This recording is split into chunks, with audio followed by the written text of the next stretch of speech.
Welcome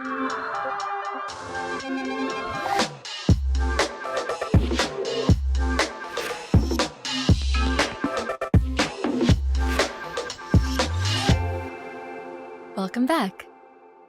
In this lesson, we'll learn how to turn our static portfolio design into an interactive prototype that feels like a real website. Along the way, we'll preview our prototype to test its interactions. Let's get started.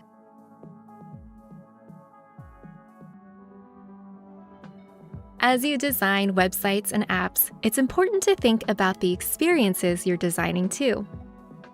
Prototyping brings static screens to life and puts yourself in the shoes of the end user. Prototyping can happen at any point in the design process. Make them early to test ideas and get feedback, or wait until your designs are more polished to add animations and interactions that feel like the real thing. No matter when you make prototypes, you're sure to learn something from testing them yourself or by sharing them with others for feedback. Figma Design has many prototyping features and multiple ways to present and test them, including the Figma mobile app, where you can interact with prototypes directly on your devices. We won't be covering every prototyping feature, but you'll learn plenty to get started. Before we start making our own prototype, let's go through some helpful terminology first.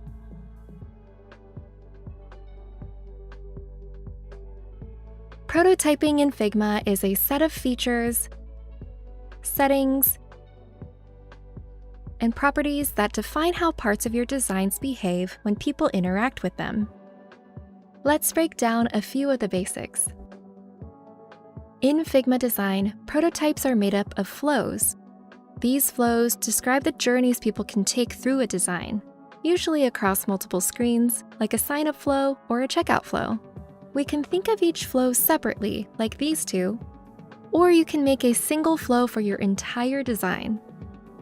Every flow has a starting point, marked with a blue label with the flow's name, and a preview icon we can use to open the flow in the inline preview.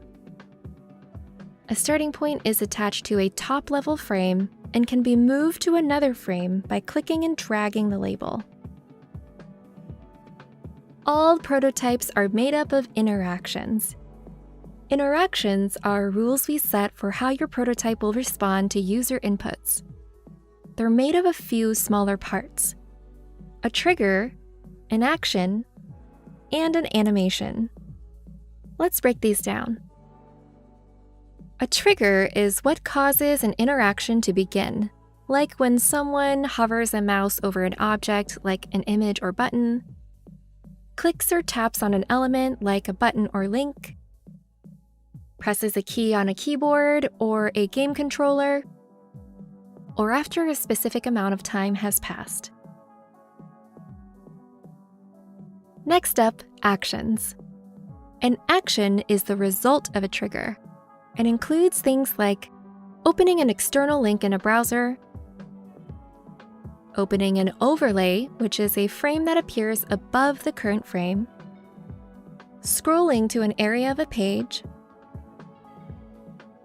showing or hiding elements of your designs, changing a component to a new state, doing something after a specified time has passed, or perhaps most commonly, navigating from one frame or screen to another one. We call this type of navigation a connection, which we'll talk more about in a minute. The third part is animation, which defines how different properties or objects animate over time. This could include how a page or menu pushes in from one direction or leaves by moving another direction, opacity changes while hovering, or how a page scrolls from the bottom of a page to the top over time. Let's talk more about connections. Connections are used to string together frames and assets into a logical navigation flow for your prototype. We can identify connections by the blue arrows on the canvas, which we sometimes call noodles. Once you create the first connection between two objects, You also set the start of a flow. Connections are made up of a beginning and an end. It starts with a hotspot where a user performs a trigger like clicking their mouse, and ends with the destination, which is usually a top-level frame since most connections navigate between screens of your design.